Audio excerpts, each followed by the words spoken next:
Tromanuku, il va voir toute cette information-là. Voilà. Donc, ce matin, on a fini avec la cuisse. Il faut qu'on aille rapidement. On va passer à l'abdomen. Les muscles abdominaux.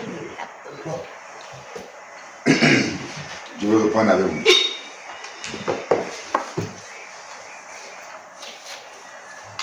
Je vous ai dit, ici au trauma center, une idée doit être capable de faire une laparotomie. Donc, ouvrir un abdomen. Il s'arrête. Moi, j'ai chirurgien, il vient faire le geste. Ouvrir une cuisse. Ouvrir une jambe. Et tout ce qu'ils peuvent faire. Ils doivent être capables de faire ça. Maintenant, pour ceux qui sont compétents, je les amène jusqu'à poser un fixateur externe. La plaque, ils ne peuvent pas, ils m'attendent. Poser un fixateur externe, si on reçoit un malade en urgence, il débrie la foie, il débrie le foyer de fracture, donc il lave le foyer de fracture, enlève la saleté qu'il y a dedans, enlève tous les déchets qu'il y a là-dedans et aligne avec 2 ou 3 fiches. J'ai prévu tout ici. Il y a le moteur électrique avec les fiches. Il y a le moteur, il y a la chignole manuelle pour permettre de monter la fiche dessus et de tourner à votre. Donc, vous, quand vous êtes de garde, c'est le manuel que vous utilisez. Parce que ça, c'est pour les apprenants. Parce qu'avec le moteur, vous pouvez traverser. Alors que moi, je sens. Parce que je suis habitué. Vous utilisez le manuel. Bon. Maintenant, nous allons parler des muscles de l'abdomen. Pour faire simple, je vous ai dit qu'à l'école, vous avez déjà appris tout ça. On vous a bourré la tête. Ici, on vous montre les choses de manière précise. Les choses qui vous permettent de m'aider et de travailler. Au niveau de l'abdomen, nous avons les muscles larges et les muscles droits. Nous avons 3 muscles larges ici et nous avons 2 muscles droits. Les muscles larges sont de côté et les muscles droits sont en antérieur. Donc les muscles larges sont latérales et les muscles droits sont en antérieur. C'est pour ça qu'on parle des muscles de la paroi, les muscles de la paroi antéro-latérale. Je dis bien les muscles de la paroi antéro-latérale. En allant maintenant de dedans, de dedans en dehors, nous avons 3 muscles ici. Le premier muscle à l'intérieur, c'est le transverse. Le deuxième muscle, c'est l'oblique interne ou le petit oblique. Et le troisième muscle, c'est le grand oblique ou l'oblique externe. D'accord? Donc nous avons le transverse, l'oblique interne et l'oblique externe qui se croisent. Ici devant, nous avons les grands droits. Même chose de ce côté. Transverse, oblique interne, oblique externe. Et devant, grand droit. Les deux se relient ici pour former la ligne blanche. La ligne blanche, d'accord? La ligne blanche. On se comprend bien. Donc il n'y a aucun danger à faire la parotomie, à permettre à une idée d'ouvrir un abdomen lorsqu'il est sérieux. Ouvrir un abdomen jusqu'à ouvrir le péritoine, s'arrêter là. Maintenant, si c'est une perforation gastrique ou une tumeur du côlon ou n'importe quoi, où je viens maintenant poser le geste. Mais pour le faire, il faut connaître l'anatomie. Ce n'est pas compliqué. Et pour connaître l'anatomie, il faut connaître l'origine, le trajet et la terminaison de ces muscles. Donc vous devez connaître origine, trajet, terminaison. L'oblique, le transverse s'insère où? Derrière, sur les apophyses épineuses, contourne horizontalement et vient devant sur la ligne blanche. D'accord? L'oblique externe, l'oblique interne s'insère sur les côtes et descend au niveau du pubis. L'oblique externe s'insère sur le pubis et remonte jusqu'au côtes. Vous allez voir ça. Donc vous devez connaître le trajet. Origine, trajet, terminaison. Nous allons voir ça là. Avant d'atteindre le droit de l'abdomen, et qu'elle peut donc envelopper le droit de l'abdomen. L'oblique externe lui part plutôt du haut. L'oblique externe s'insère en haut sur la partie inférieure de la cage thoracique par des faisceaux musculaires qui s'attachent directement sur les côtes. Par conséquent, il se présente sous la forme de digitation, c'est-à-dire comme les doigts. des faisceaux en forme de doigts. Et ces faisceaux, d'ailleurs, sont bien visibles sur les sujets bien musclés.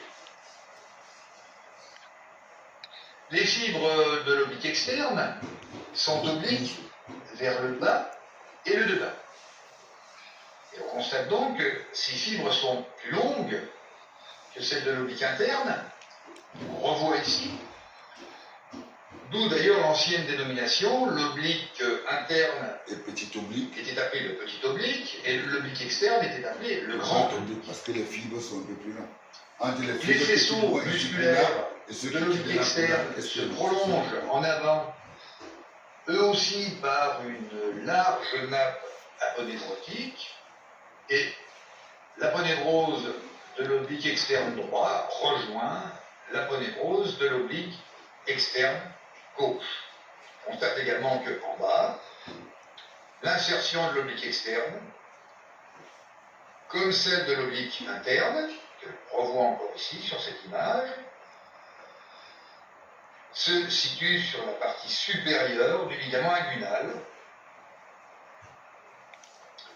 Et l'on voit donc se constituer cet orifice.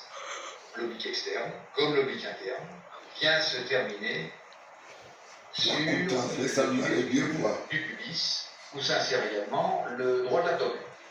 La réunion des aponévroses, des deux obliques et du transverse, va constituer un long cordon fibreux qui va s'étendre de la pointe du sternum. On appelle ça quoi? Jusqu'au pubis. Ligne blanche. Ce cordon fibreux, la ligne blanche, s'interrompt au niveau de l'ombilique, qui n'est pas représenté d'ailleurs sur ces images. L'ombilique, on peut rappeler le nombril. Et avant la naissance, l'ombilique est un orifice où passent les éléments du cordon ombilical. Puis chez l'adulte, il fait place à une cicatrice bien visible. Docteur. Oui, attends, oui. On observe sur ces images les rapports entre les muscles, où l'on voit donc les fibres transversales du transverse, les fibres ici quasiment verticales de l'oblique interne, qui nous permet de préciser les rapports des muscles, donc de cette véritable ceinture des sous-sanguins. Revoyons donc cette coupe horizontale. Nous avons fait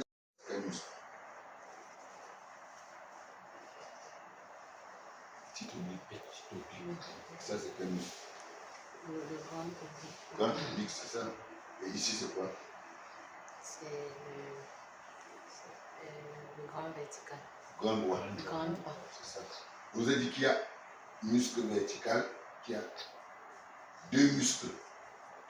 Bon, si on divise l'abdomen en deux comme ça, d'accord? Il y a un muscle vertical et trois muscles horizontaux. De l'intérieur à l'extérieur, tu as le transverse, qui est bien là, le transverse, tu as l'oblique, le petit oblique qui part de là à là, et tu as le grand oblique qui part de là à là. Donc le petit oblique fait ça, et le grand oblique lui fait ça, à l'intérieur tu as le transverse. Voilà donc le transverse, le petit oblique, l'oblique interne, et le grand oblique et l'oblique externe. Et ici tu as le grand droit. Ici, tu as la nuit blanche. Maintenant, vous voyez bien que le feuillet aponévrotique du transverse passe derrière le grand droit. Le feuillet aponévrotique de l'oblique interne se divise en deux, enveloppe le grand droit. Le feuillet aponévrotique de l'oblique externe passe en devant du grand droit. Ça fait que l'abdomen est solide. C'est pour ça que lorsque vous suturez, vous refermez l'abdomen et que vous le fermez mal, vous faites ce qu'on appelle plus tard, le mal a une complication plus tard qu'on appelle l'éventration. L'éventration qui est différente de l'éviscération. On aura le temps de définir tout cet air. L'éventration, c'est une complication très tardive, alors que l'éviscération, c'est une complication pratiquement post-opératoire immédiate. D'accord? On voit les viscères. Alors que dans l'éventration, on ne voit pas les viscères. Les viscères sont recouverts par le péritoine et la peau. Alors que dans l'éviscération, il n'y a ni de péritoine, ni la peau. Ça se voit. Les viscères sont dehors. D'accord? Mon mémoire de chirurgien, je l'ai fait. Malgré que je suis traumato, mon mémoire de chirurgie, je l'ai fait sur les plaies pénétrantes de l'abdomen. Quand tu t'as tenu devant une plaie pénétrante de l'abdomen, tu peux donner un coup de couteau sur un abdomen. Tu déchires l'abdomen. Ce n'est pas indiqué que comme le couteau a percé le ventre, il faut aller faire la parodie. Non. Le couteau peut entrer dans cette limite-là. Il n'est pas percé le péritoine. Là, c'est une plaie pénétrante. Maintenant, lorsqu'on parle de plaie abdominale pénétrante et perforante, ça veut dire que la plaie a pénétré dans l'abdomen et ça a perforé le péritoine. Le péritoine. Et jusque-là, ce n'est pas toujours une indication chirurgicale. Ce n'est pas toujours une indication chirurgicale. Parce que si ça n'a pas perforé les onces, ça n'a rien perforé dedans. On observe, on suit le malade. Si l'abdomen est calme, s'il ne fait pas une péritonite, on refait. Voilà, ça c'était mon mémoire de sortie de chirurgie. Avec le professeur Souma. Voilà. Donc, ici au niveau là.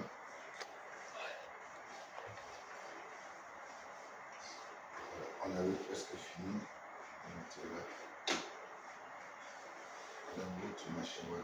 Voilà. Qui nous permet de préciser les rapports des muscles, donc de cette véritable ceinture musculaire ou musculo-aponévrotique qui ferme donc tout l'espace entre la cage thoracique et le bassin. Cette coupe horizontale permet de situer les rapports entre les différents muscles. On observe ici les muscles transverses, profonds, ces fibres musculaires. Vous le voyez bien là. La membrane aponévrotique. La aponévrotique, il passe en postérieur. L'endroit où elle se soude avec celle du transverse gauche. C'est ça. L'oblique interne. Voilà ça. Ces fibres musculaires.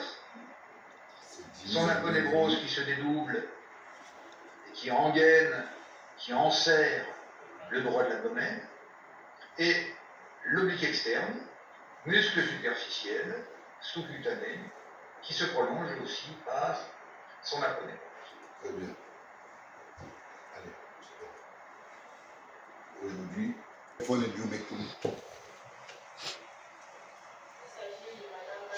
Madame âgée de 36 ans, venue en consultation pour douleur pelvienne, métrorragie et masse pelvienne. L'examen clinique et l'interrogatoire nous ont permis de poser le diagnostic d'utérus polyrhumateux symptomatique, ce qui a été confirmé par une échographie. Nous devons retenir que un homme, il faut opérer uniquement lorsqu'il fait parler de lui.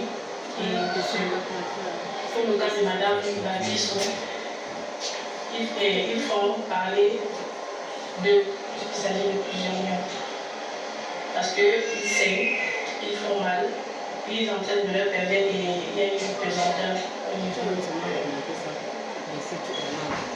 du bas.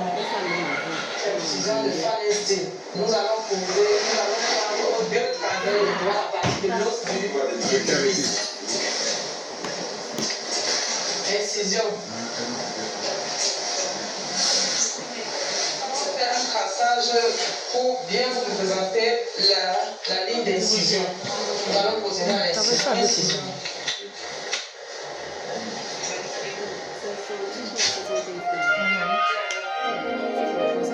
Regardez comment la fille est tombée. Un seul coup.